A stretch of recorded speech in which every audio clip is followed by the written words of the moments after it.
Hey guys, welcome to another banger episode of the So Nigerian podcast. Zara. And today we have our Oga at the top with us. Oga at the top. We have director, CEO of Eggcorn Digital Agency. We're in the presence of greatness. We're in the presence of greatness. So, Seyi, would you like to formally introduce yourself, or do you want me to just glaze you all through? No, I'll introduce myself. Simple way. I don't want the glazing. They are so humble for in Nigeria. No, that's not so Nigerian. My name is Seyi. I'm the slave here at Eggcorn Digital. You're the what? Slave. Literally, that we do when we do introduction, when there's a new staff, and they have their initiation. Mm-hmm. Everyone goes around the room to introduce themselves. So you hear, this is who I am. I'm from management side. I'm from creative side. Yeah. So when it comes to me, I just say, my name is Seyi. I'm the slave here at Eggcorn Digital. Then when Ajoke joined us, Ajoke is our COO. Yeah. She now calls herself slave number 2. Because really and truly, that's the work. But I don't even like the title CEO anyway. Yeah. I mean, you're Nigerian. You have to take Nigerians like that. I actually use that. I don't know why Seyi is being humble. I don't know. This is not Nigerian. My people, this is actually me. This is not. I'm not trying to. I know.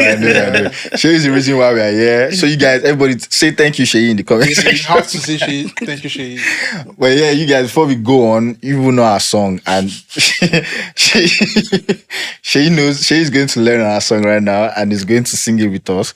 So anything I say, just say gigi after. Gigi. Yes. Have you subscribed? Gigi. Have you liked? Gigi. Have you commented? Gigi. Have you followed? Gigi. Don't worry. No, there's rhythm to it, but don't. There is. Start again.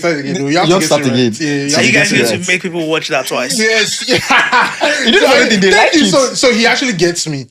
Do you get? Because watching it once is some type of way. Do you understand? So you make people act. Yeah, so I actually love it. Like people are looking for it on DSP. I don't love it.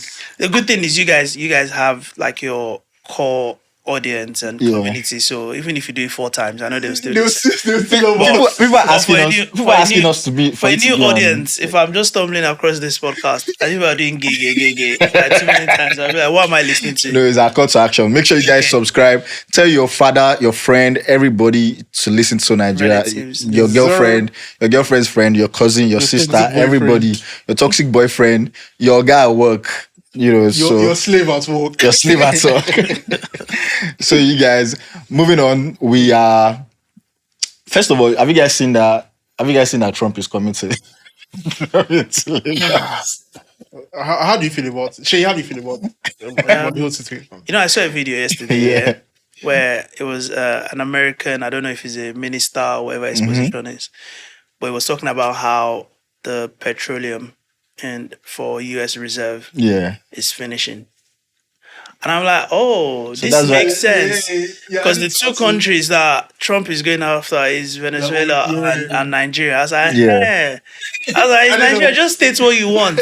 There are people in power that will give you what you want. You don't need to come from places. If you just negotiate with them, like, I'm surprised you don't already get... He wants to go through the corners. But one thing that I like, and I was saying that, I think I can't remember who I was talking to about it. One thing I like about Nigerians, we're going to find the funny in anything. We're so unserious that it's uncanny. Because I've already seen people putting comments like, I'm shy, this is my first war. Or someone saying that, wait, there's Dirty December. Can you chill? Can you come back first quarter? Do you know what I mean? Someone drawing up the map of the house, say, look, I'm not involved. I feel like maybe Americans need to go in the comment section and see how unserious we are. Yeah. I think if they say how unserious, they'll refuse to engage. Like the way the American media is painting is like the entire Nigeria is like is facing a genocide. But if America, some people didn't know there was a genocide in Nigeria, which is exactly again what was funny. I think the day that the news broke or a day after, Lagos Fashion Week. So it's like everyone was here. Sarah is walking the stage. Everyone's vibing. Yeah. And do we look like people who are fighting? I was surprised. At the same time, I know that this is Lagos. Lagos is on a different. So you should come and collect petrol from the back. It's already happening, right? Like our politicians are already doing like backdoor deals. Backdoor deals, exactly. They should just do what they want. Yeah, so moving on as well, our songs of the week.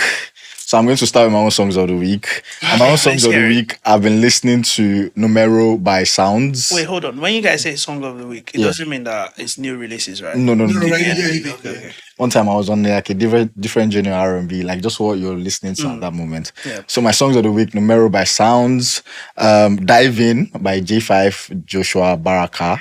I thought that guy was like Nigerian, but apparently I think he's Ugandan or something. Yeah. And then lastly, Mr. Easy Violence. I like that song. I like this song too. I think it came out on Saturday or something. Yeah. I like that song. I don't think I've checked that out yet. But you know he released a new project? No, I'm not aware. Yeah. He's busy making money. Yeah, no. He's busy making money. No, I have time for music though. One of my... No, I have time for music. But I think... I don't know, maybe...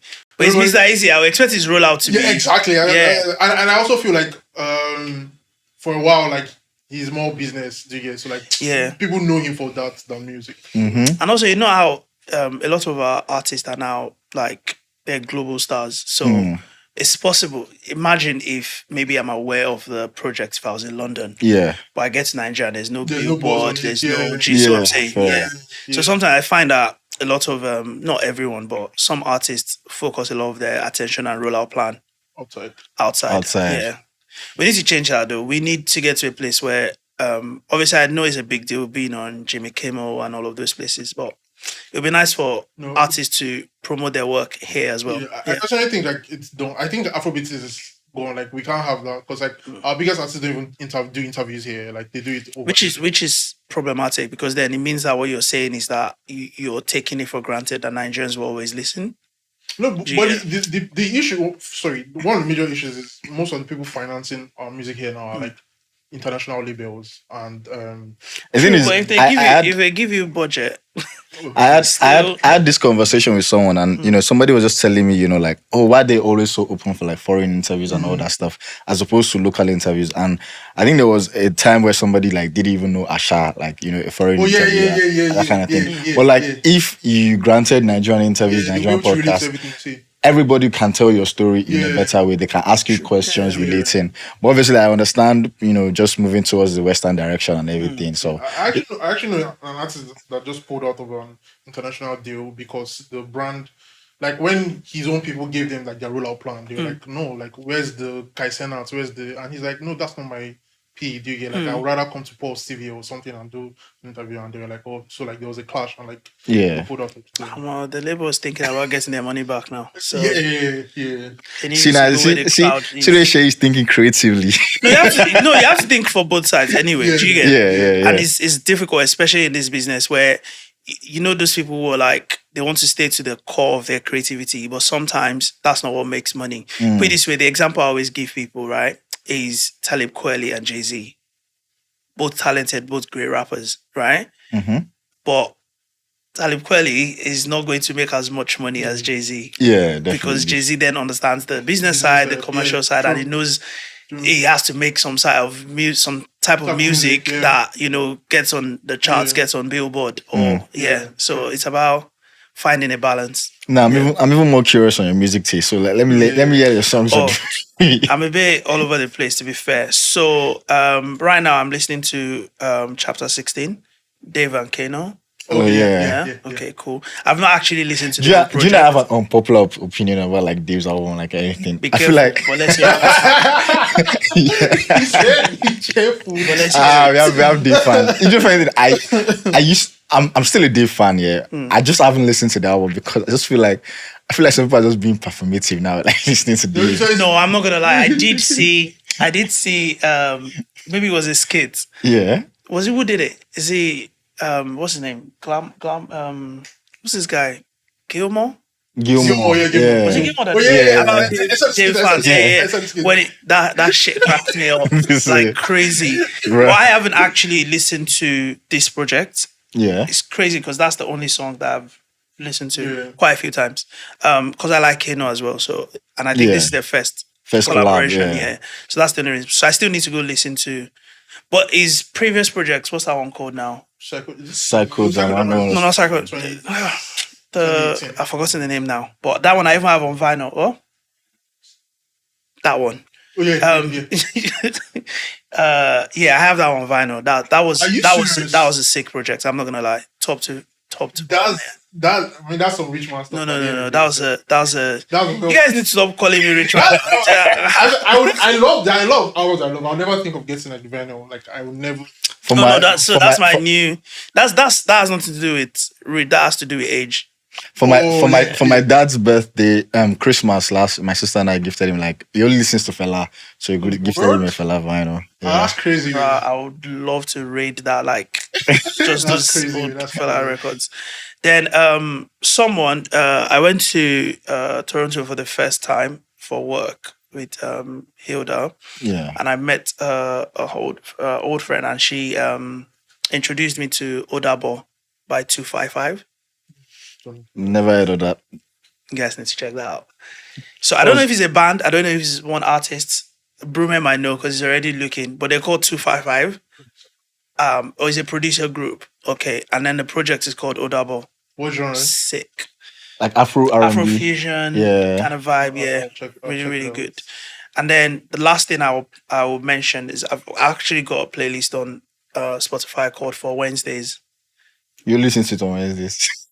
Well, I created it on a Wednesday and then started adding songs. Only way. Oh, so it's just there's a deeper meaning, but this is public. Let's not be outing it. But the playlist, yeah, later I'll tell you guys. The playlist is called For Wednesdays. Is on Spotify. So I had the way that my HVAC will be popping out on this podcast.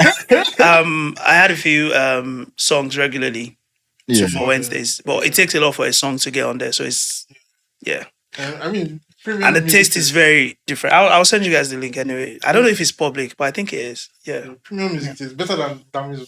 Please, let's hear your rubbish. Let's hear your rubbish. For once this year, I'm hearing something that I don't feel, I'm not cringing. This guy. So for me, you know, one time, just for context, there was one time I was on like this journey. Like I watch TikTok a lot. So like I stumbled on like these like northern music. So I've been on like there's even a new one, Kakashi. I know that. Are you on TikTok a lot? Yeah. There's this song Kakashi, like the guy has literally come from Kano self to be. He's in Lagos now. He's in Lagos now, trying to. Lagos is the hub for creativity, you know.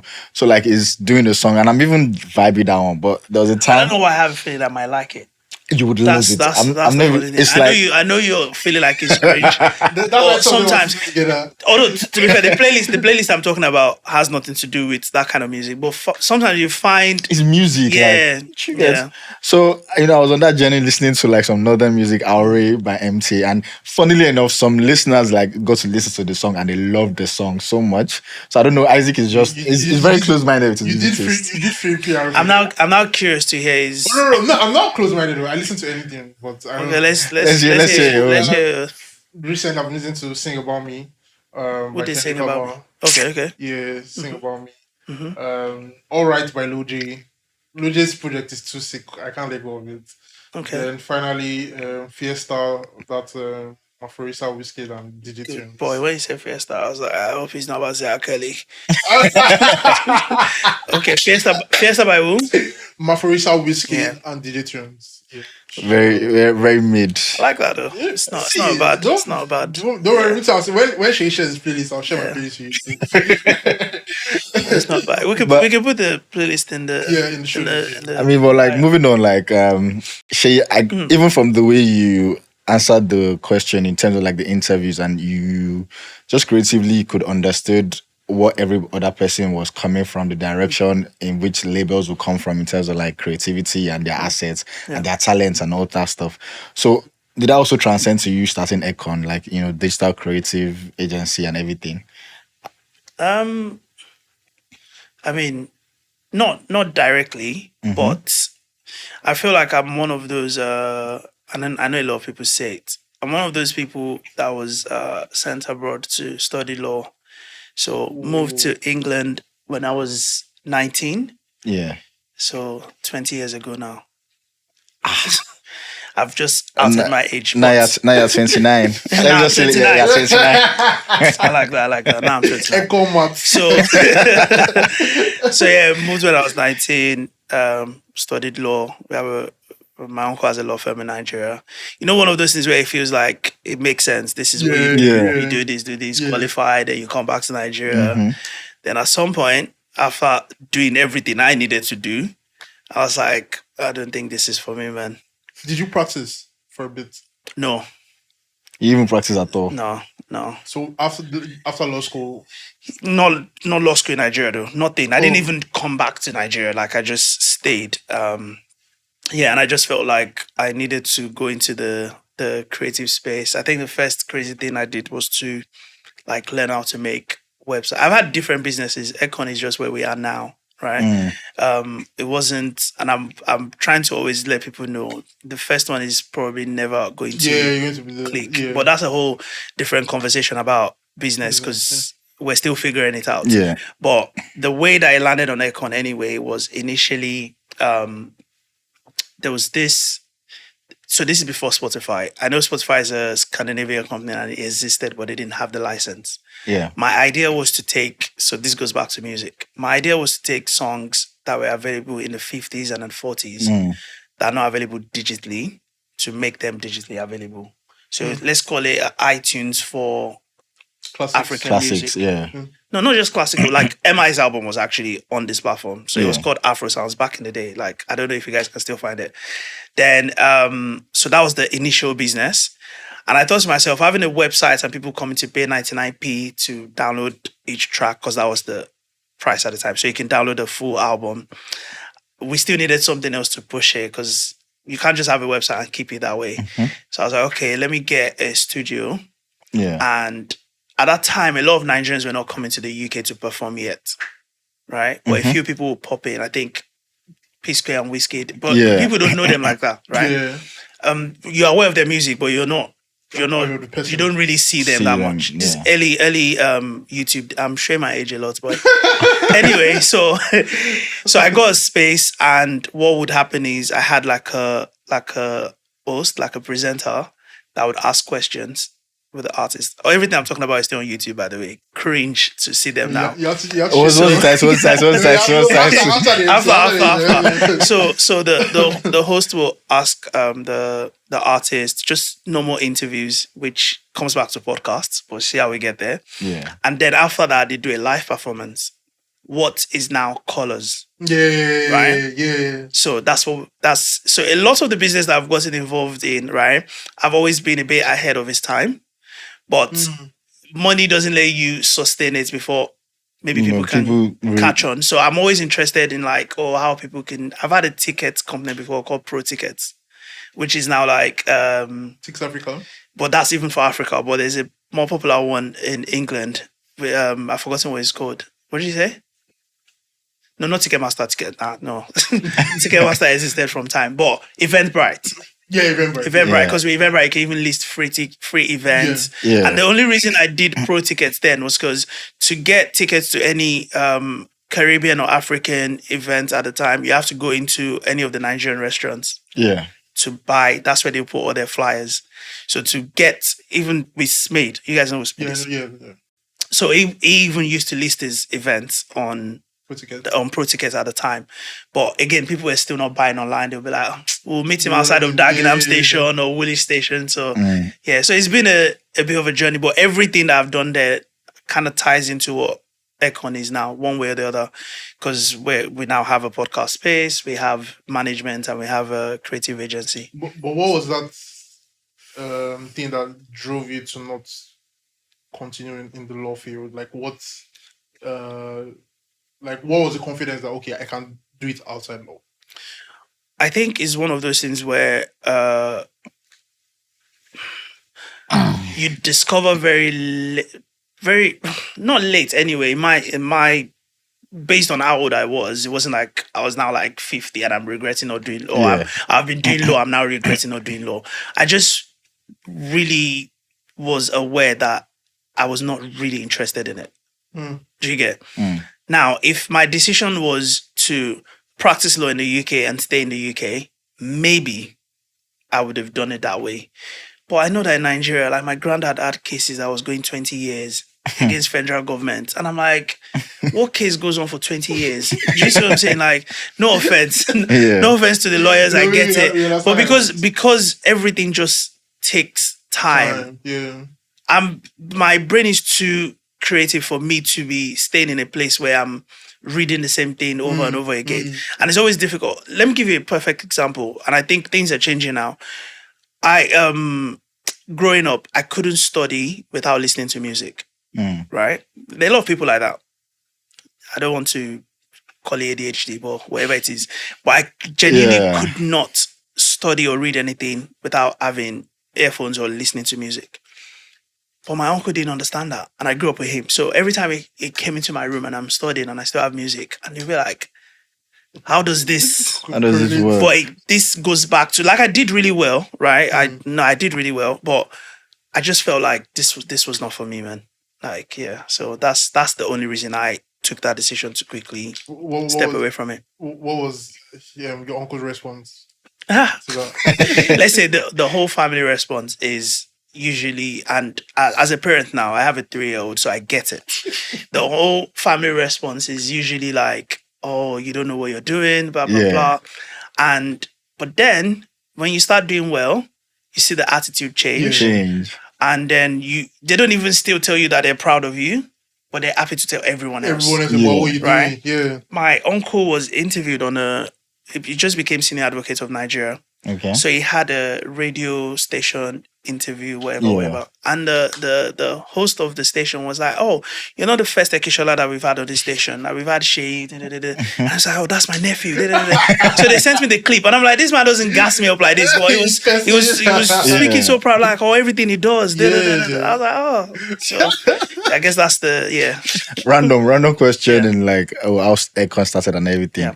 Where did you find the name Egg and Corn? Like, do people ask you that? Serious question. People ask me that. Where did Eggcorn come from? Like the name Egg and Corn, like. Okay, so it was myself and my business partner. We had been looking for a name, and what was important was search engine optimization. We didn't want any name that would be confusing, right? That once you hear it, you know that wherever you hear it, even if you're in Brazil or anywhere, you know that this name and these guys is the same thing.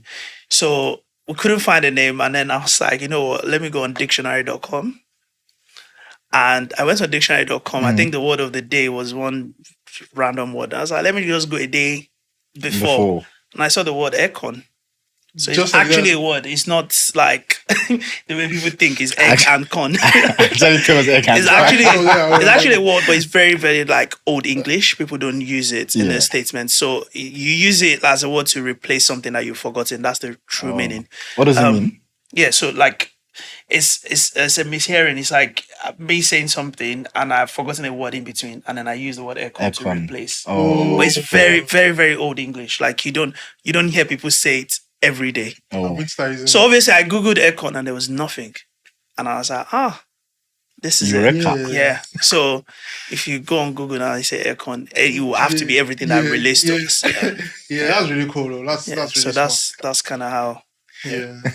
But then obviously, like, just first time I came across Eggcorn, it was just this one is just sidebar, you know. I think it was, I knew podcasting about several years ago in Lagos, everything. Like, I feel like one thing that you guys did and one thing you did was transcend the whole thing of podcast networking in Nigeria.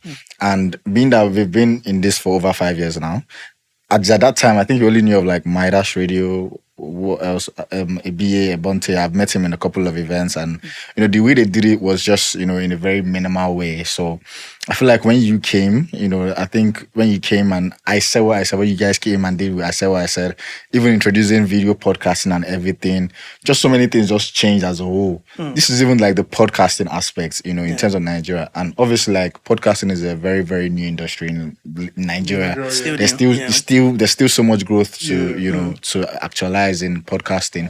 So like when I'm like, where did these guys come from? Like, where did, you know, and like, it's like you guys came in big, but like you probably had done your work and everything. So in my head, I'm like, you guys, like, you know, video podcast, everything. as at that time, I was even, as a time, I was against video podcasting because I'm like, podcasting what's is the audio. Do essence? you understand? Like, what's Yeah. the essence?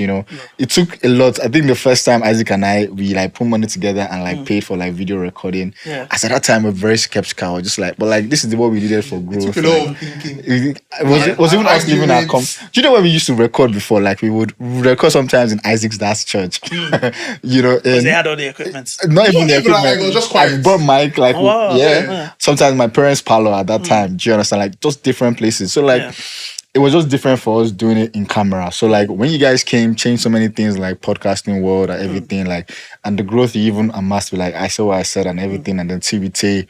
So man, I'm just like, did you guys like what was the groundwork? What was the process towards like podcast network mixing it with the creative agency and everything? No, there's a story there. So I think I'd been flirting with the idea of coming back to Nigeria, right, and setting something up. But because I left at such a young age, obviously I would normally come back for holidays and stuff. But everything I knew, the first time I drove, everything was basically England, right? So, and people always forget that. So I don't really have university friends here. Yeah. Right. So the people that I would know are the people that went to my boarding school. Yeah. And then from boarding school, we went to sixth form, which I went with Chef Eros. I don't know if you guys know Chef Eros. He calls himself billionaire chef and stuff. Anyway, there are a few people that went to that school and we all just moved to England, right? It's sixth form called Global College.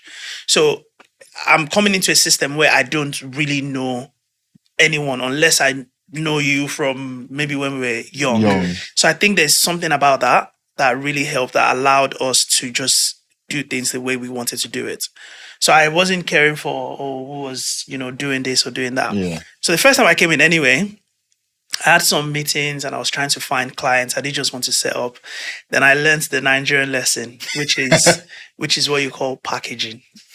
Because in England, you're judged for your work, right?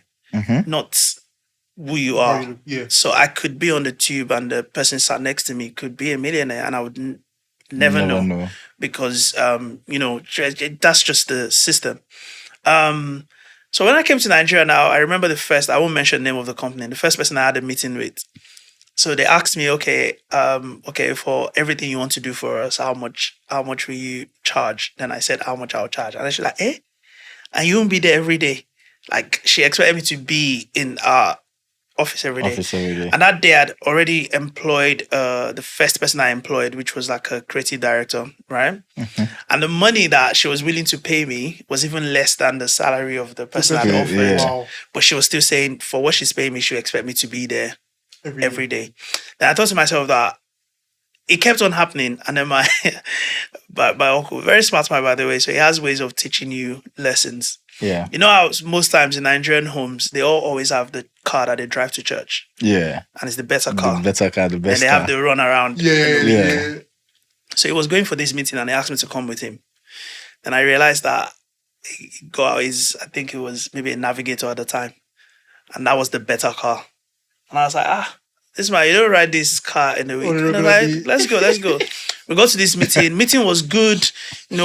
Great IP lawyer, spoke, the man enjoyed it. And then it was time to go. And the person we had a meeting with decided that he's going to walk us out. And we got to the lift and this man got in the lift with us again. And then we got to the car park. And then that's when it turned. And my uncle told me in that car, it was like, do you know why that man followed us all the way here? I wanted to. Even though he's happy with my work, he still needed to gauge and see what I was driving to see if he can work with me. And that's why I drove this car today. Because imagine all of that work and impression is now dependent on how I got here. Yeah. And it's like that's the system. So I was like, I think okay. I think in addition to this, have you read Femi Otodo's last book? There was a story. There's a story similar to that. I haven't read it. I think somebody wanted to outsource a job, and then a carpenter or something. And then to build like the person is owner of a big furniture company now in Nigeria. So I think the first time the person came in a racketing car or something, and then Femi himself reduce the Reduce money. the price, like, the brought money. it Just down. based on the Just car. based on like, Wow. Yeah. and then Femi, like after he paid, he then told him, he Advised gave him him. a lesson, and then he sold his car, one of his Benzes or so, to him that you should buy it at a discount and that kind of thing. Like, Okay, yeah. I'm actually glad that there's a backup. Yeah. Like there's a story that backs that up. Because for me, that messed with my mind. Because it's like, why Yeah. shouldn't you hire a lawyer? Because the lawyer is great. Yeah. Not because of their position in The life, position, or yeah. but again, I'm not gonna lie to you. It still confuses me till today. It's just the system here, so you have to get used to it. So anyway, what I then did was I went back to England, took my savings, everything I had, and then I got a building. Because I realized that the only reason that woman was pricing me down is because we were in a coffee shop, right? Yeah. If she came into an office space, she wouldn't expect to pay that kind of Yeah. money that she was Yeah. offering. So I got a building and then started, you know how Nigeria is now, you have to renovate because nothing is in. So I renovated and I started from the trenches. Then I had this sort of spare room where nothing was happening. And obviously I'm a big podcast listener, so I listen to a lot of podcasts. So I just thought to myself, I think that Best used to work for us. We used to freelance for us. He does all of our videos for the marketing side. So I just messaged him and I was like, oh, you know what? Send me like the top 5 or top 3 podcasts in Nigeria. And I think he sent me like 3 podcasts. So I went to listen to them. I was just noticing all the errors because I was driving. I listen to more podcasts when I'm driving. Yeah. And I remember that when I'm listening to a Nigerian podcast and you're driving, you have to keep increasing and reducing the audio. Yeah. Because it's almost like the audio is just terrible. And you increase it here, they're shouting, you reduce it. Do you get it? So I'm noting all these things down. So I then decided that, okay, you know what, I think maybe I said what I said is the one to reach out to. Obviously, it was audio only. You know, so I think I was at the airport. I did the room. I did a sofa in their color. I'm crazy. I've not spoken to them before. I don't know them from anywhere. Never met them before. So I just did a sofa that was in the color of their logo. Did all of that. Did the room. Put the lights up. Got the equipment. And I was at the airport and I just DM'd them. I tried to DM FA, but account was private. So I DM'd Jola. Said, you don't know me from anywhere, but I'd like to have a meeting with you guys, blah, blah, blah. So they came, I had a conversation with them. Then I showed them the idea of video, which they weren't really sure, just like you're saying, because the core podcast people wanted to remain audio only. Yeah. And obviously, if you guys know them, they're core podcast people. So they kind of really wanted it to remain audio. And I'm like, nah, like if you want to, you know, grow this thing, grow the audience, it's beyond just Nigeria. People have to see you. That's what everyone's going to start doing. So I managed to sell them the idea, although we still argued about whether to put a full length podcast. I wanted that. Yeah. They said, no, let's do Cut. a bit few so that minutes. people can still go watch on, which is funny because Jola is putting full length Yeah. podcast out now. So so I took them to the room and then they thought I was crazy too because they were like, what if we said no? And I was like, well, if you guys say no, then it means I'll just have to find 2 other girls that can do it. So it's very interesting period because as soon as we had that meeting and they left, NSAS kicked off. So that delayed, obviously, you know, everything that happened in that period. So that delayed anything that we could do, I think, just towards I can't remember the period. It was summer though, but I can't remember the month. September 2020. Yeah. So I think that delayed everything till sort of after Christmas to the new year. So that's when we then did the promo shoots and everything. And kind of just, And it was only after we started that I noticed other podcasts. And I'm always laughing at in like a good way to see how everyone then kind of like jumped on video, but I would never take credit for it. Do you get what I mean? Yeah. Because I know wasn't Loose Talk doing videos though? No, they actually were. I think, They actually were. So okay. I know for sure that we weren't the first one to introduce videos, but I think we just did it differently. And then I started noticing that people were editing their videos in the way that we edit it. If we do half a screen, they'll do half a screen. I have issues with those things because when you follow or copy someone too much, you would never go beyond. We used to work for a fashion brand in England, and there's another brand that used to copy all of our content. And one time we decided to shoot on a very ugly blue background just to make sure to see if they actually copy us. And they went to do all their shit on a blue background. And I'm like, because what you mean is you just always follow. Do you see what I'm saying? Yeah. You know, the thing is, I think I remember at that time it was 2021, and I used to be on like different clubhouses. Clubhouse was a big thing then. So like we would be I would be in. There was like this Niger pod community pod of Fefe, you know Fefe. So we would have Tony Doe, lots of us, Mr. Dre from Canada. Like we would just have like every Wednesdays we like just discuss podcasting and everything. And sometimes we join like international, American, and all that stuff. That's when I ever decided to leave Anchor then. You know, decided to move Anchor to Red Circle for like a podcast hosting because of so many things, learning so many things. So we'd have conversations at that time, like, you know, like video podcasting, like, is it, and then we'll just talk for hours, you know, just disagreeing. That's what happens on the concept of like, I wish I knew about those spaces to come and listen. Like some people would come with different narratives. Some people would say like, oh, isn't it more like a talk show when you're doing video podcasting and all that stuff? Like, you know, it just defeats the whole purpose of the podcast and different conversations as that. So, you know, obviously, like with time, our first ever video podcast was like, what, 2023? It was early 20, I think February 2023. So, so we, and you see from 2021 to 2023, like I think I was even against all that, you know, but then just seeing the way I switched and then everybody started to kind of like you said, you wouldn't take credit, but then it was just like a method of growing podcast. So,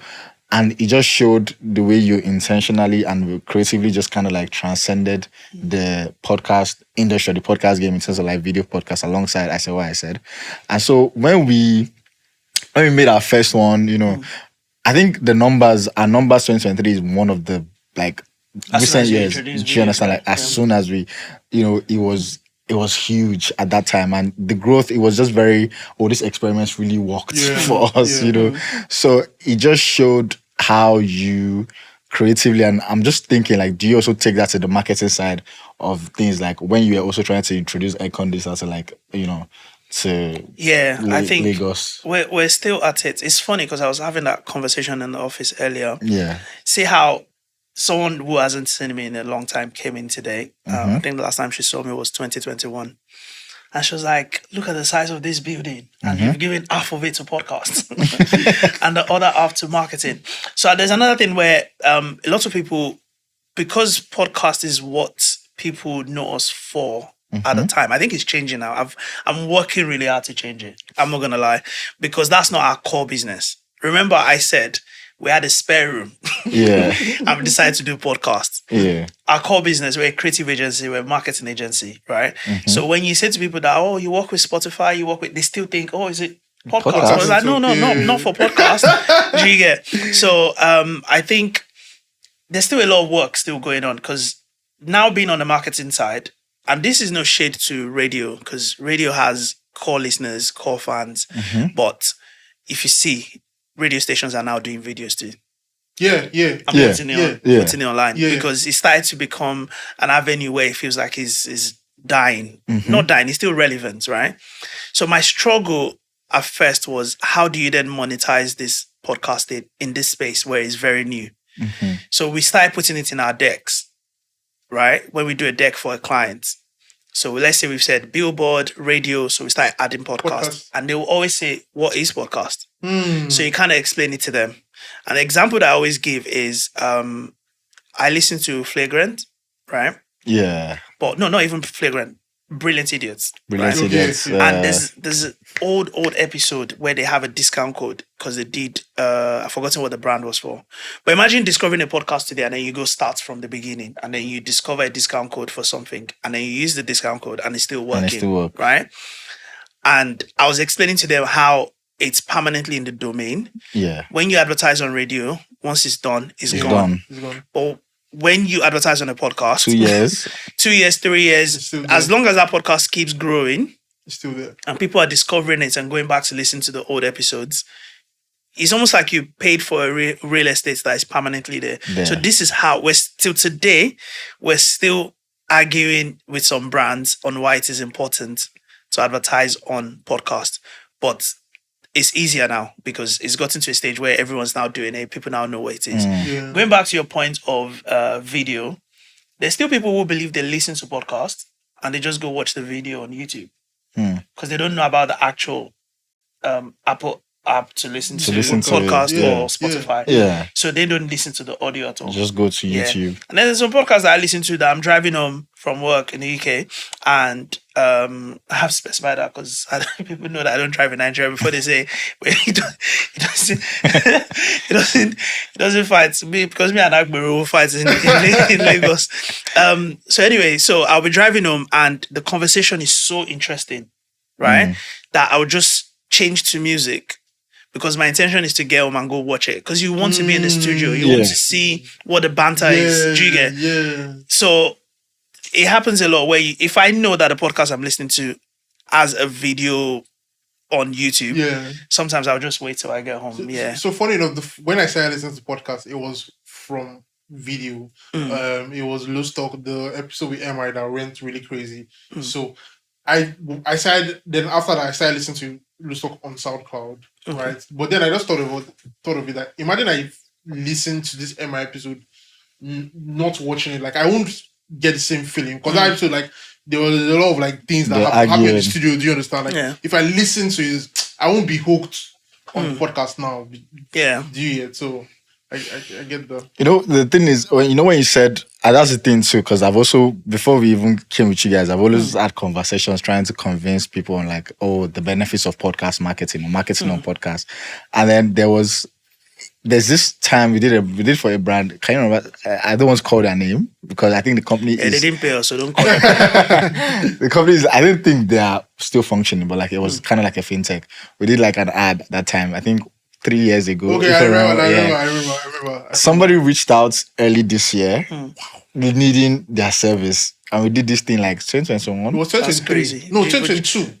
It's 2022. Yeah, early But you see what I'm saying? Yeah. Discovering things from... In my head, I'm just like, I don't even know how this is. Yeah, I don't even think they exist anymore. Do you understand? And you know how fintechs, they have very short lifespan. Yeah. It's true, especially if they didn't get so funded. like, so it was just like, okay, long term, the person listens to that episode, 2022, and and was like early. So in my head, I'm just like, these kind of things, people do not, and just like how I said, it's an emerging industry in Nigeria.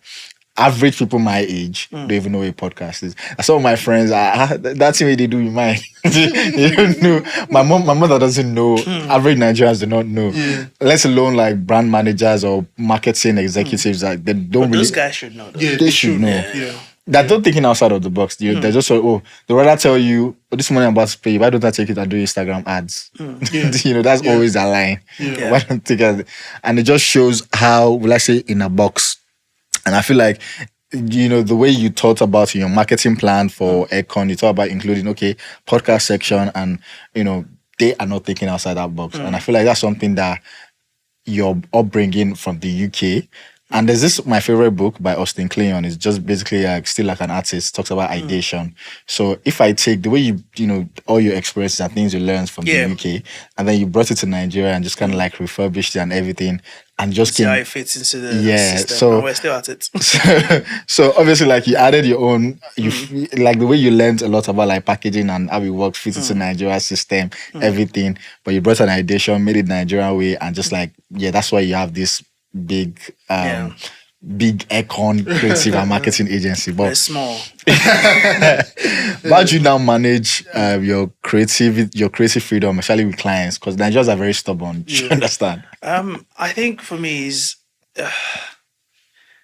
a battle. We've had different phases when there's something that if I say now, people they may drag me for it, but I stand by it. I think going back to what you said about England, there's a way that you're trained that is particularly different. And I think it's actually changing with Nigeria now, especially with some of the schools that are In Nigeria, you're trained to the answers are always yes or no.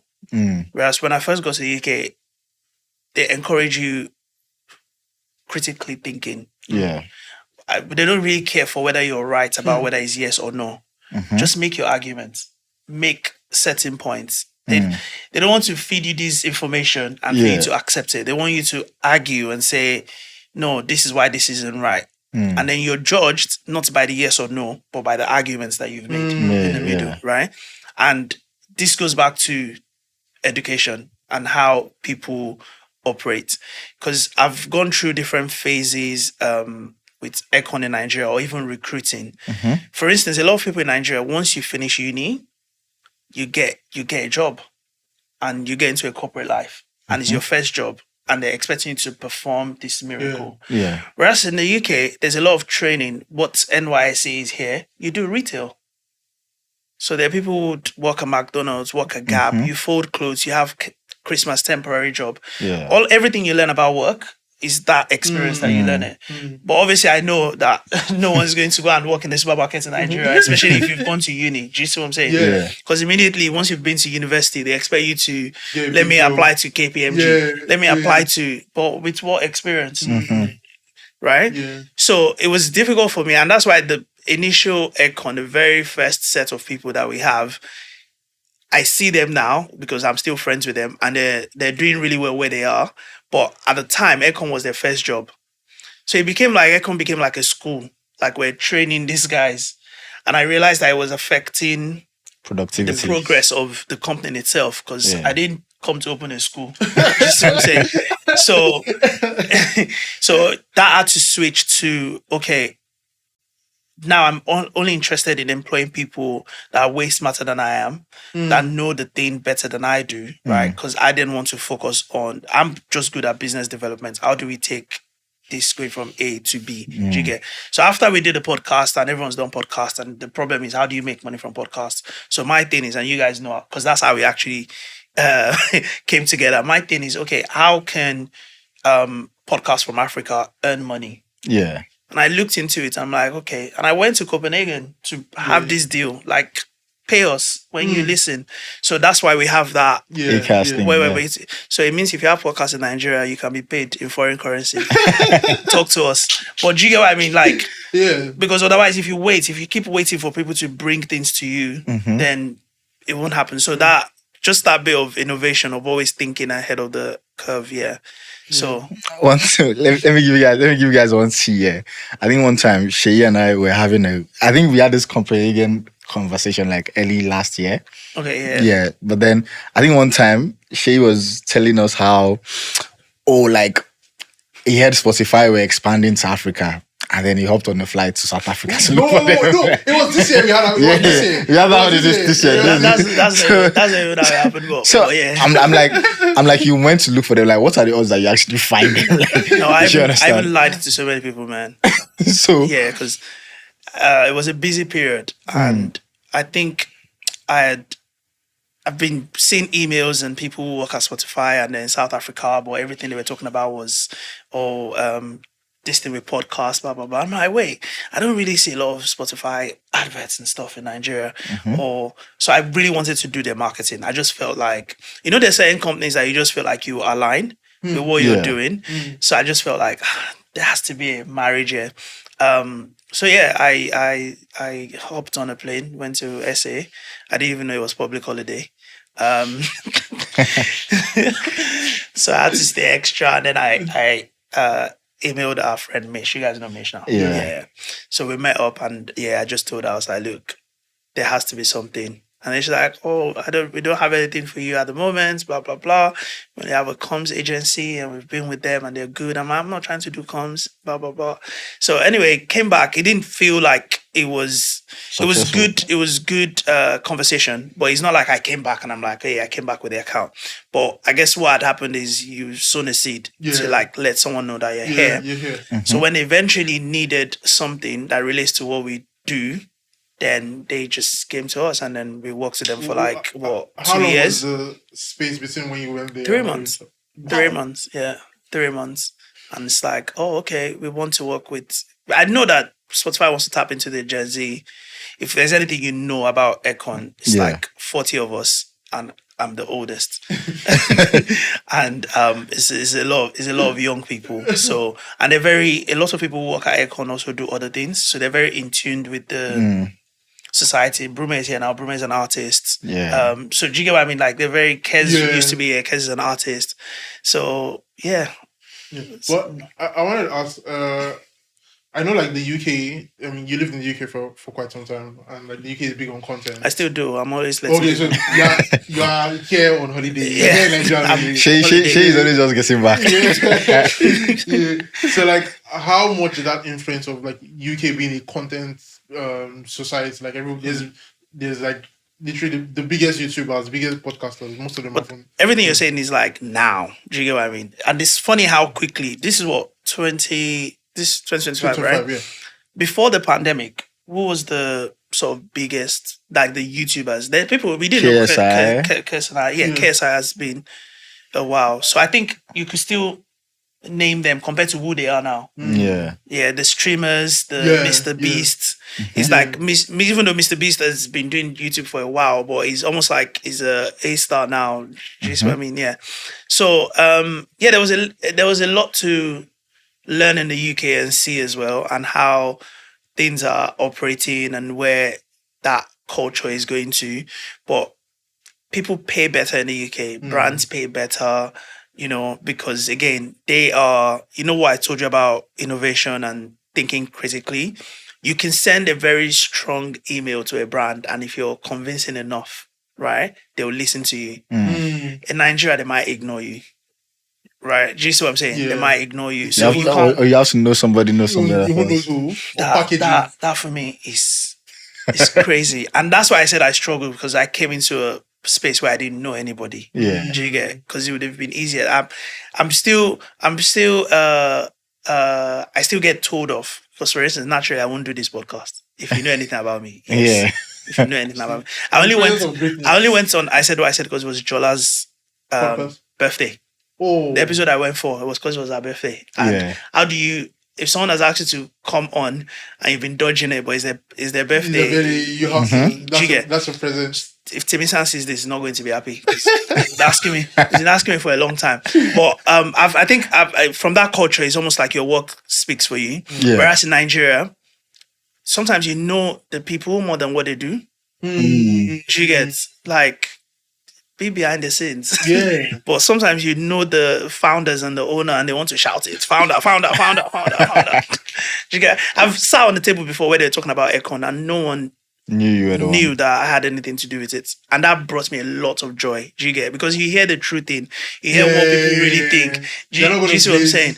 But then people are saying to me that, you're here, but you can be here if you actually go out there more. Yeah. But I'm like, let our work speak for us. Like, I need to find a balance. So I'm like, where did this Eggcorn come from? I think your account was private, was it? I was always seeing, my account was private, and then I always seen people Googling that time, owner of Eggcorn.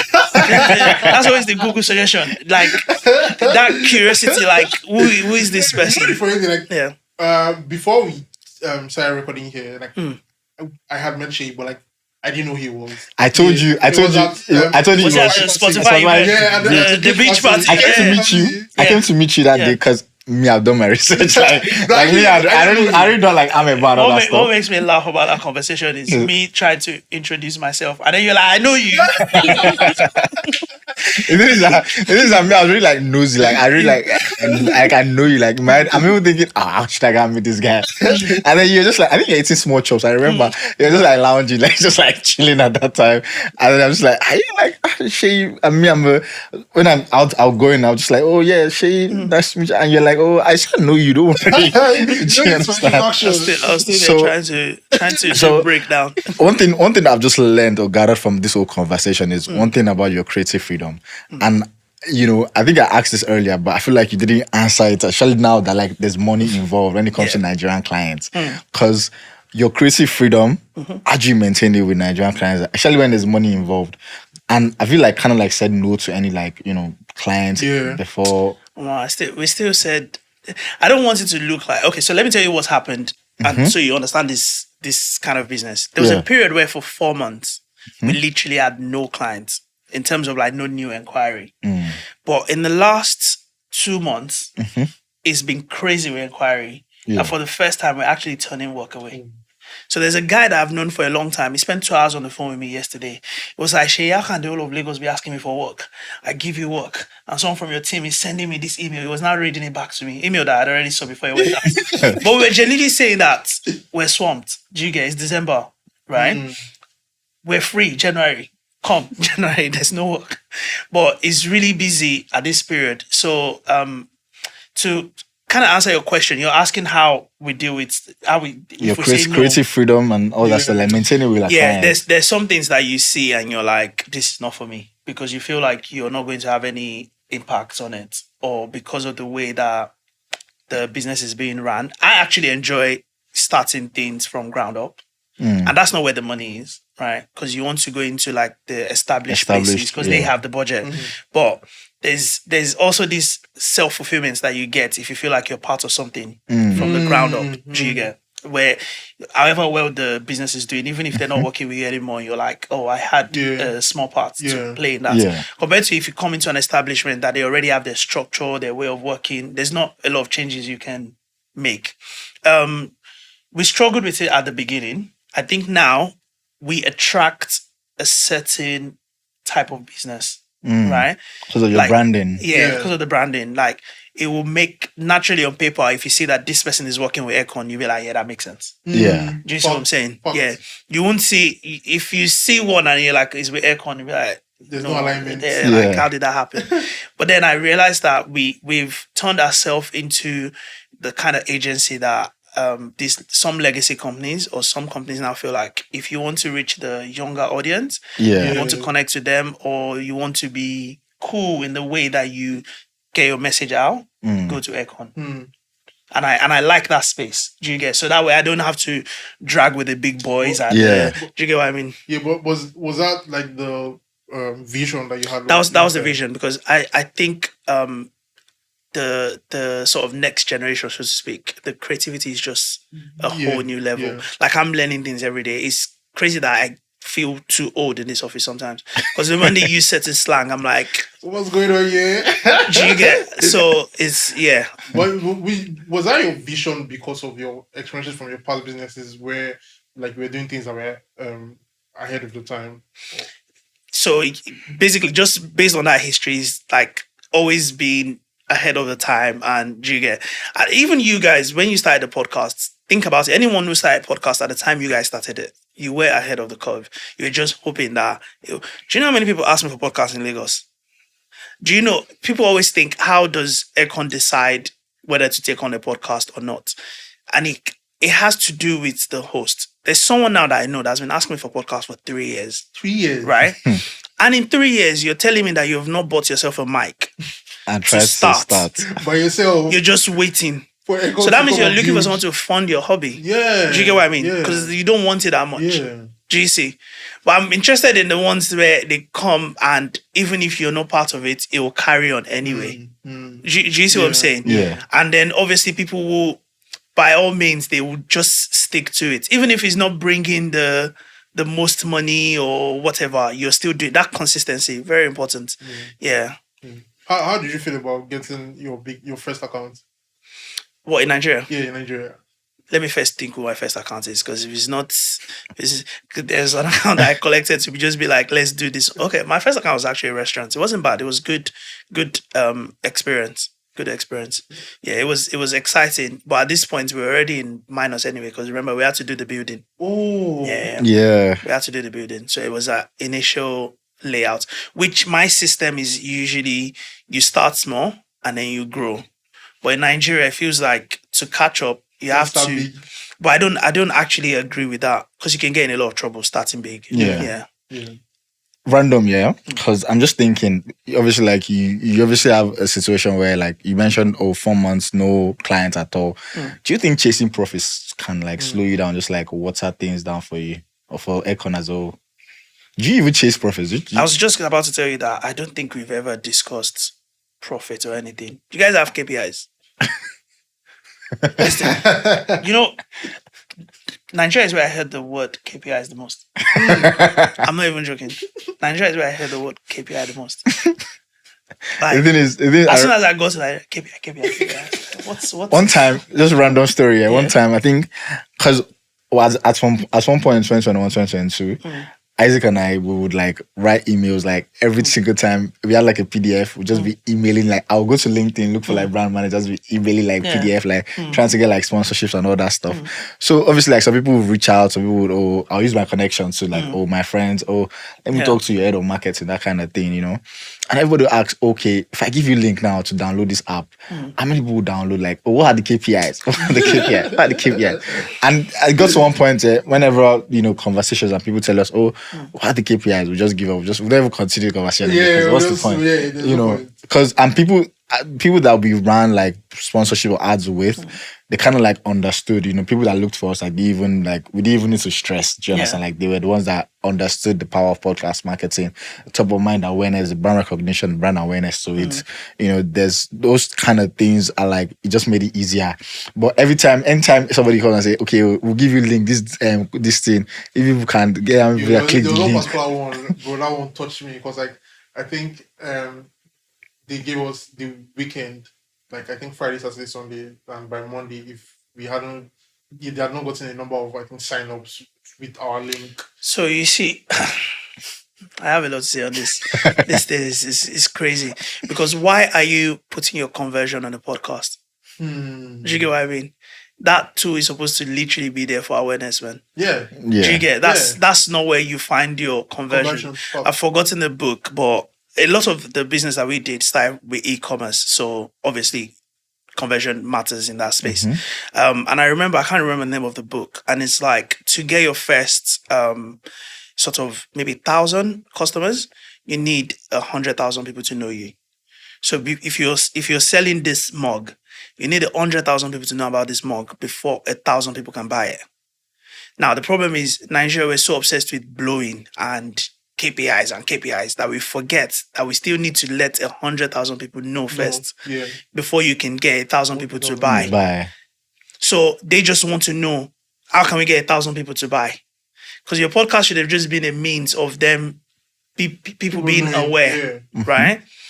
Because if I have 100,000 followers now, right, and let's say 90% of my followers live below the minimum wage or they're from low income home, and then say a designer brand that's going for like $3,000 to buy something comes to advertise with me, I know myself that the people who follow me can't afford it. The designer bag knows that they're not looking for sales on my page. What they're looking for is just eyes on the product, like so that when you do make money, you can come and buy. You get? It's just awareness. They tie it to influencers a lot too, not just podcasts. Where every influencer that you work, when did influencer become sales people? Do you know what I mean? There's this conversation that goes back and forth. I get it because they feel like, oh, if I've paid you this amount of money, you need to.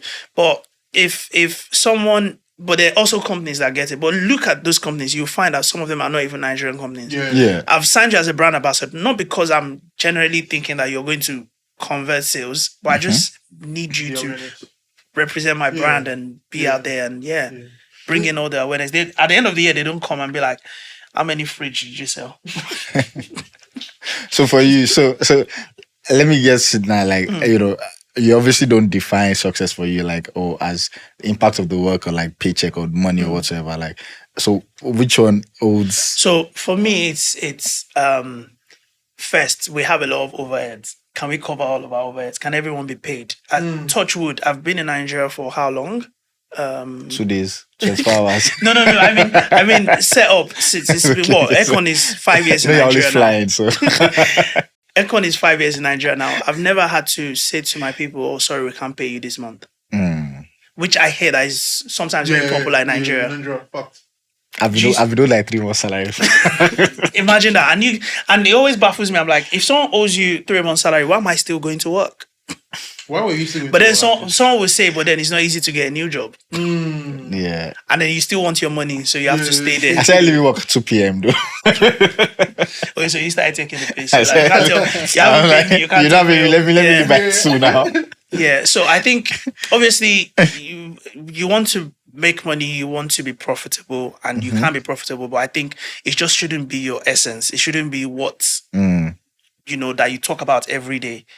Do the work, make sure the work is great. More work will come, and and you just keep growing, and then you get to a stage where it's then all about profit, and then again, there's so many things, Sha. Well, maybe when we blow to, because there's someone that used to work somewhere else, and they told me about landing this huge contract that their previous office landed this huge contract. Mentioned the amount, and I was like, oh, that's crazy. I was like, wow. So that means all of you people's lives must have changed then. And he looked at me like, what do you mean? Like, I was like, so you guys worked together, and that big, huge money came in. And nothing. Yeah. And I was like, yeah, that's why I left. Make it make sense. So why we in this struggle together? It's a Nigerian thing. But I don't want to say it's a Nigerian thing because using my uncle who is can't be any more Nigerian than any other person. Yeah. When they won a very massive case as well, he bought his lawyers company cars. Do you get? Which makes sense because you have to reward people that worked for it. Yeah.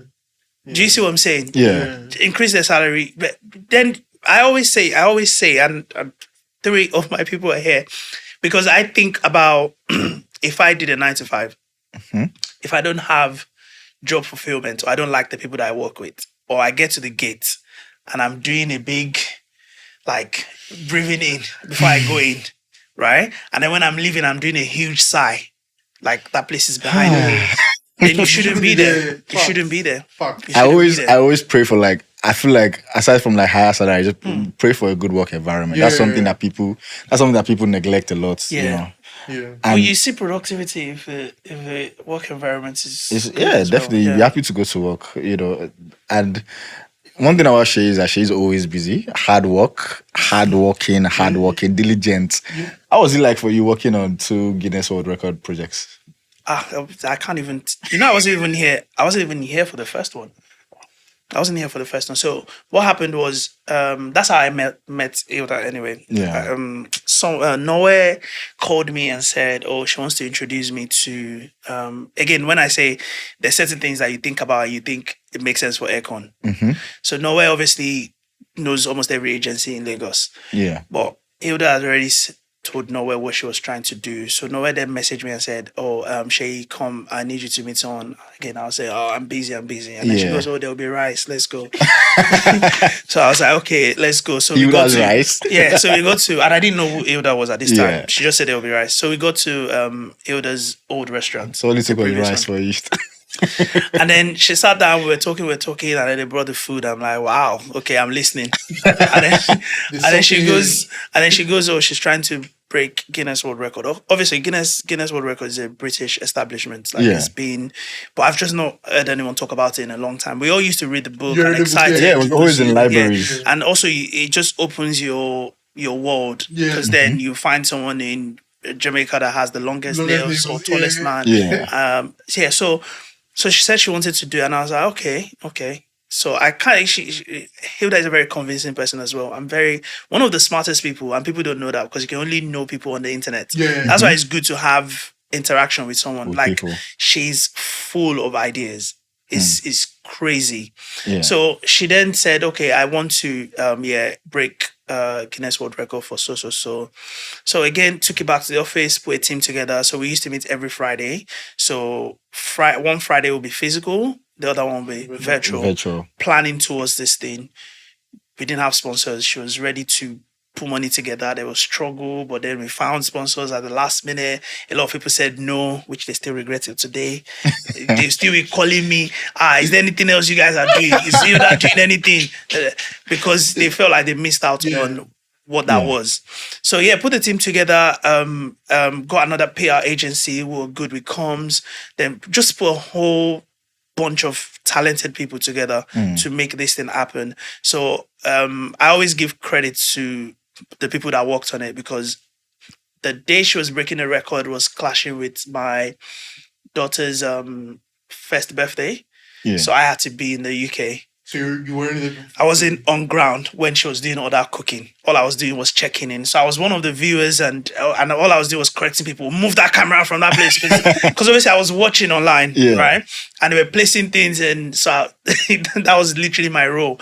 But there were people who were there, 12 hours. Obviously, just cooking. People were swapping. Bless other people that worked on that. But yeah, that was really good. Crazy numbers, incredible numbers. And I think after that was when, so like everything in Nigeria, once success happens, everyone crowds. Yeah. So as soon as we finished and we did our report and we gave it to her, thank you very much, bye-bye. Everyone went away. Then she just showed up in my office one day and she sat down. She was like, you have talent management, don't you? I was like, yeah, we do. We manage people.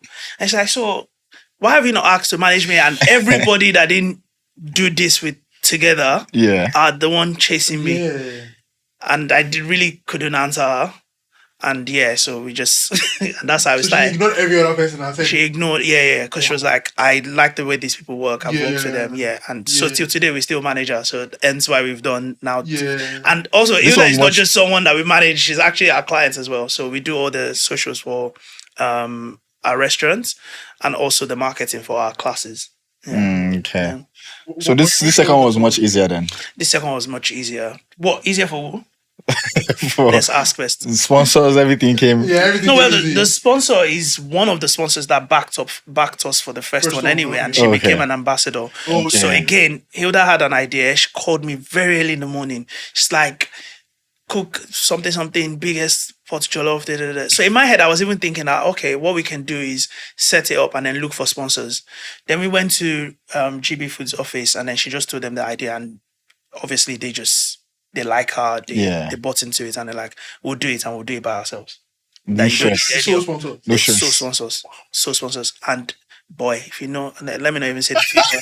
If you know the amount of times that my phone is ringing and the kind of money that people are saying, we want to join. Wow. You can't. Yeah. Wow. Honestly, yeah. It just shows the power of brand recognition, brand association. Yes. So and it's just about keep building, because it's, like I said, head is full of ideas. In the while building like Eggcorn and all that, like did you like maybe take like marketing classes and like courses, or like everything is just? I spent some time with learning from another agency without being paid. Just a Nigerian agency? No. We came here to disrupt. You can't be learning from where you're trying to do disruption. An agency in London. Just the way that they work, everything they do, and I mean, I could have just literally joined or their company, but I already knew what I wanted. I just wanted to learn as much as possible. But why? Because like a lot of people who move abroad, like they want to start families there and they just be there. So, like, but we have Eggcorn is in England as well. Why did you decide to expand? Tonight, this is home though. This is home. So regardless of how long you go away, or home is still home. Even now, it's important. My daughter is 3 and she's been to Nigeria 3 times. So it's important that she recognizes 4 times. Yeah. So even if it's at the moment, even if it's once a year, just to be aware. Do you get? Random, I'm just thinking, because you've been doing this for a long time. What do you think about like money and creativity that you wish your younger self knew? With your experience, I'm just wondering. Crazy. I don't want to out them, but I just had a meeting with a bank that came here now. We currently bank with them, and another bank is flirting with us. And I'm telling them that, again, I think Providus is. I'm just shouting out the wrong people. I think Providus is doing well in terms of, we don't use them, we don't bank with them. But I think there's some places that are now recognizing that creative economy, right? Because there's so much money, there's so much that can be done amongst. There was something I was trying to put together. I think there was a fund that was put together by the government to help creative economy. So I knew the guy who was in charge, because someone said, go meet this guy. you'll be able to fund whatever you're trying to do. But like everything in Nigeria, politics. So when I got there and it was just being a bit coy and talking. And I just said to him, I was like, I already knew that I'm not going to get anything. So I was like, okay, since I'm not going to get anything, let me say everything that's in my mind. And I said, you people are giving money to the people who are already doing well and doing big things, and you're giving them money that could change the lives of other people. So I started giving him an example. I said, do you know about Pith? And he goes, what's that? And I said, it's these 3 young boys that have a designer brand, and they could be out of this world already. They've been featured in Vogue India, Vogue this, Vogue this. Yeah. They're doing well. They're stop. Everyone love their things. That's the kind. I'm telling you now, if you give them, I think the money is over 500 million or so. I can't remember how much it is. No, maybe it's even in the billion that was set aside. And I can assure you, if you give the Pith boys just 6 million naira to go and do new collection, they will jump like you've. Do you see what I'm saying? Mm-hmm. So it's like a drop. And I was like, Koti, how do you know Koti doesn't want to do a short film? I don't know the kind of people that you should give funding to. Yeah. Or I said what I said. They've gone. How many times are they going to go to London? Go to this. Those are the flag bearers. Mm-hmm. So are those not people that you're supposed to invest in and associate with? Yeah. I don't want to mention it before. I don't know anybody. I don't have police before they come and drag me in my house. But you're giving money to people who already are like. Yeah. So it's like. So I wanted to set up like a community thing, like Q&A, so that the guy that I'm talking about, I don't even know if he's doing government, so he can come. And I was going to put together, so you guys, I said what I said, basically creators in different places. What is it, Kewe and Cam? Kewe and Cam from the music side. Yeah. Put everyone together like a round table so that this guy can come and talk to people who are actually doing creative things or just lack funding, right? And then I think someone just said to me that, Shay, if you put this together, they'll start thinking that you've collected money from the government. So again, that in itself is negative, right? And I was like, how transparent can I be about it to make it what it is? But it just couldn't happen. It's something I'm still interested in, and I might still work at it. Not with the government guy, but just being able to form that community where people can say, this is available. Because again, we don't collaborate enough here. That's something that's very popular in London. There's so many places you can walk into. People who have done it before, they will tell you where to go to, who to work with. This is the best person to meet. Or in Nigeria, we're very secretive, How were you to navigate that starting Eggcorn? Like having to like meet with other maybe Nigerian founders and all that? Like I've not met any other Nigerian founder. I mean, they invited me tomorrow morning to say there's a founders run, and I'm like, I don't even run. I need it, but I don't do. I've actually not met any other founder. I'm actually being serious. I'm thinking with your whoop, your everything, like Oh no, this one is actually for sleep, so that I don't. Whoop is not only for people who exercise. This one lets me know you have not slept enough. Fair enough. It's really because my sleep is very. I function more in the middle of the night. That's when I work. So I need to find a way to force myself to sleep. Like I went to bed 3 a.m. yesterday because I knew I was on this podcast today. Wow. Because if I'm if I'm going to be in my office and I'm going to have all the meetings and drink coffee, I'll be fine. But if I'm away from my desk now, so I need to. Do you know the funny thing? I can verify this because one time I texted him at like 2 or 3 a.m. Then he responded. If you want me to respond to your message, that's the time you text me. Wow. You text me during the day. I just won't have time. But you see that night time because there's no noise, there's nobody. It's just you. Yeah. And then I'm like, why is he away? But please, I beg. I'm trying to monitor it because people now feel like that's the best time to listen. We get into weird conversations middle of the night. You've got it to the end. Wow, that was quick. Now, and I'm always the one complaining about length of podcast. You've been to, I think we've had this conversation about length of podcast. You before. Yeah. But then we also have like one last segment, kind of like it's just like how Nigerian are you? Just quick fire, basically. Just ask you this, and then just tell us. Quizzes. Not really. No, not quiz. It's just your preference. So, early bed or midnight owl. I mean, you've answered that already. I've answered that one already. Night owl every day. All right. So, what's your favorite thing to do to pass time in Lagos? In Lagos, yeah, I'm a very homebody, so I don't go out a lot actually. which Yeah. is another thing people are telling me, go out more. But where I live in Nigeria, I managed to do a space for myself that is comfortable. Like I've done in such a way that I have everything I need Inside. inside. Okay. So I like jamming in a room that I've called the Zen room at home. That's where I have all the vinyls and stuff. Yeah, so that's Just my I hope to get to just see it chill. sometime soon. Yeah, you guys can come over. how and about in see it, London yeah. then? In London, I think I'm more of a fully like dad mode. Yeah, like because obviously I do 1 month here, 1 month there, so I spend a lot of time away from my daughter. So I mostly do things that she I wants love to the do. TikToks. So I mean, they're not my TikTok, but I like your guest appearances. yeah, my guest. That's what you should call it. It's my guest appearance. Yeah, my guest appearance. And your guest appearance is always at the airport. So it starts on the airport. You know, I'm thinking about that too. I'm like, you know what? Lately, it's like I'm only ever at the airport. either going or coming. Yeah. No, but I do go out. I like. It depends. I don't like big crowd. Yeah. So if you invite me to something, yeah, maybe all black people do this. First question you ask is how many people will be there. Yeah. You try to judge the room first. Yeah. So I like small, intimate stuff. Yeah.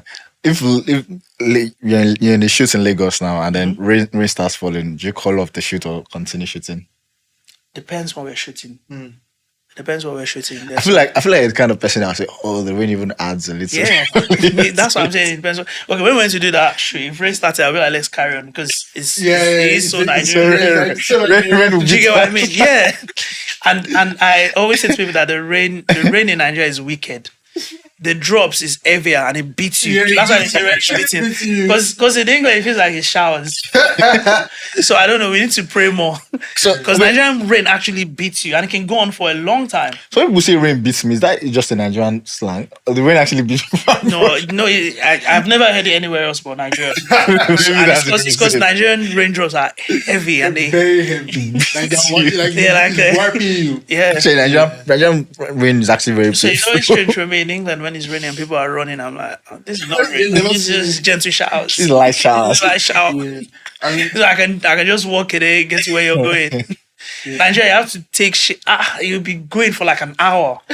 Bro, if you're not on Okada, that emotion. yeah, it was. Yeah, because you're also sort of going through it. Yeah, but yeah. So if rain was, it depends on what we're shooting. Tea or That makes coffee? sense for it. It's funny because I'm drinking tea now. Why I'm addicted to coffee, caffeine every day. Yeah, every day. I have a coffee machine in my office. I have a coffee machine at home. Like Everywhere you literally are, there has to be everywhere. You know, I could have. That was easy to guess. Like anybody could have guessed any of this. I even feel like every time that you guys come here, Yeah. times that I'm around, I feel like I'm always carrying Carrying every cup of time. coffee. Yeah. Yeah. So I have two I more need to questions. reduce that. I'm Yeah, so go on. sorry. The first one is, do you? I mean, from our conversations in the beginning, do you think you guys would like maybe try like maybe like a record label type thing in the future? Crazy that you ask me that. Crazy that you ask me that. People always think that I'm going to venture into music, and I don't know. I know some great people music so for instance we work with United Masters now. Is an independent American record label, so we're their agency. See, when I say things make sense. So we're very close to music. I genuinely think that I'll be good at it, but I know that is a lot of work because I know people who work in that space. I have an album and I see coming out how soon. much good for you. I'll support you and I'll buy it. And I see people who work in that space, especially those that are really good at it, and it's a lot of work. Let's again, Brume, don't shoot me. Let no artist fight me. But the people who work behind the artist work harder than the artist. Yeah, fact. The people who work behind the artist work harder than the artist. Yeah. Fact. All right, that's cool. I mean, that's what you guys are going to be now because you just show up here, record, boom. Then Brume will have to worry about sound. Funny thing is that I'm still too You're much. still not. I'm still too much. You're very hands-on. Yeah. It's fine. Relax. You're with a label now. So, but yeah, that's so. I don't. To answer your question, I'm not saying no, but I'm also not saying yes. But genuinely, like when I come here and I can see how things are done, like I feel like in the long run, like it's We've promoted. We've done rollouts for people. We've done for AG in Nigeria maybe once or twice. We've done an event for him. obviously working with Spotify as well. We've done so many wrapped events, so many events, 1 billion stream. There's so much that we've been involved with that has to do with music and artists. The first time that I found myself paying an invoice for an artist, I think it was Charlie Poppy, I was like, this is the closest I've been to the music industry, like literally seeing someone's invoice that's performing and stuff. Yeah. So I don't know, man. But if Eggcorn were to start a label, we've had so many artists in this building. Victor is a producer and artist. Bruno is an artist. Kez used to be here, artist as well. Princess. I feel like we've had. I feel like we've had like 6 or 7 people who actually are recording. Audrey is even with you. I've watched Kez perform before. Yeah. I listened to Unbelievable. I remember on his song. So like, Bruno will sing anywhere, but I've actually not listened to. I've met Victor because he's never sent me any anyway. Yeah, I've met Victor at a music event before. I met him, and obviously my Grammy song at the beginning, the one that the gig one. Tell Bruno to record it for you now. He has been working on the instrumental since. Maybe he can now be the actual sound for the podcast. Let's see. All right, thank you so much. Your producer is saying no. Okay, sorry. Okay. What are your plans for 30 December? Be in my house. To be fair, this is for so for instance, today we have a Eggcorn hangout, the first one that we've done. We always have a Christmas party, and my COO Ajoke is talking about us doing like Eggcorn Adire and stuff. So we might have that. The rest of the things that we're doing is literally work, like a lot of events that we're working on. For some people, I don't even like Nigerian December. I'm a January. Everyone has because of the weather. No, because everyone's quiet. Free. Clear mind. New budget. I can't believe Seyi said he prefers clean January to dirty December. Yes, I do. I prefer clean. That's about. I prefer clean January to dirty December. This is just traffic. Who talks about January? Also, to be fair, maybe I'm speaking from a privilege point in that most of the people that come here for Dirty December, I'll see them elsewhere anyway. Do you get what I mean? So maybe it's coming from that as well. Yeah. Because who talks about January? Let me ask, do you guys actually like a lot of people coming in December? Well, I because do. of the traffic, I'm not. So the traffic is what? Yeah, but if you're used to going somewhere and sitting in a particular place and when I go to this place, it's calm. But in December, it's not calm. Yeah. The thing is... Like, it puts me off even wanting to go there. The thing is, another thing that people do not recognize, because I'm also somebody that, like, throughout the year, I might actually stay indoors. But December... festive period, like it's just so there are lots of similar Nigerians like me. We walk all through the year, and then December, let's be outside. So that's why it looks like I see there are a lot of people outside. But then obviously, additionally with the people that are coming into the country and everything, and I mean everybody wants to go home away from home, even if they're abroad. They always want to have that family time, or also like enjoy December in Lagos and everything. And obviously there's just been like a cultural and tourism aspects to that, like December in Lagos, like the culture, the December culture it just gets bigger every year. I mean, I don't have any problem with it aside from traffic, but I like it, and just meeting different types of Nigerians from different types. Another issue I have with December is everybody now inflates the prices. So like the places you used to go usually, like it's now. The thing is that I don't know, the prices never come back after December. Sometimes they don't. Even when prices go up because of petrol or fuel, it never comes back. Nigeria is the only place I find that they don't return back to. Dollars has been 1.4. 1.4, and like nothing has the prices of diesel is 1.7. I have a different relationship with December anyway. I remember when I was at uni, I would come home every December because that's the only time you come home when you're at uni. And then after uni, I wouldn't come December at all. In fact, before Eggcorn Nigeria started taking all of my money, what I used to do for New Year's was to try and go to a different country to see how they celebrate New Year, enter the New Year. So it would be like fireworks and stuff. But this is all before I started coming to Nigeria. Yeah. But now, since Eggcorn, I have to be in December. I can't. But I always leave on the 21st or 22nd. because I have to do Christmas with my Yeah, daughter. So yeah. oh, yeah. Bring the family for this December, no? Nah. lie. The fourth time she needs to be in Lagos is when she's 4. The fourth time she needs to be in Lagos is just not December. Let's put it that way. Yeah. But why though? Like, There's a I forgot to mention just feedback for you guys as well, or however way you take it. Yeah. So before I decide on taking on a podcast, there are a few people that I love what they have to say. Yeah. Just get their opinion. Yeah. You guys have her name is Seyi. Yeah. She's in England. Yeah. She's been listening to you guys for so long. Wow. And she loves your podcast like crazy. So she's been going on about so Nigerian. So then when I messaged her and I said to her that, I'm considering getting So Nigerian to be part of the Eggcorn family, she just wrote yes in capital. Seyi, thank you. So Seyi, you thanks. guys actually have a lot of audience in England. So hopefully soon we'll take London live show next. London live show next year. We'll take you on the road. London live show in Seyi's favorite month, January. Clean January. So thank you so much for coming on. No worries, and man. See you I guys enjoyed next this. week. Make sure you share, subscribe. I don't know if Seyi wants. Please subscribe. We need people to subscribe. I beg. Help our how do you call it? I give the marketing gigs to Eggcorn. I always judge people who beg for subscription, but in this case, please, there's no shakara. Subscribe. Because a lot of people watch and they don't subscribe. Yeah. So do you want to be found? Where can you find? don't find Seyi it. Seyi doesn't want to be found. But I know one thing. Find Eggcorn instead. Eggcorn. Everywhere, Eggcorn Digital. That's who you should find. That's who you need.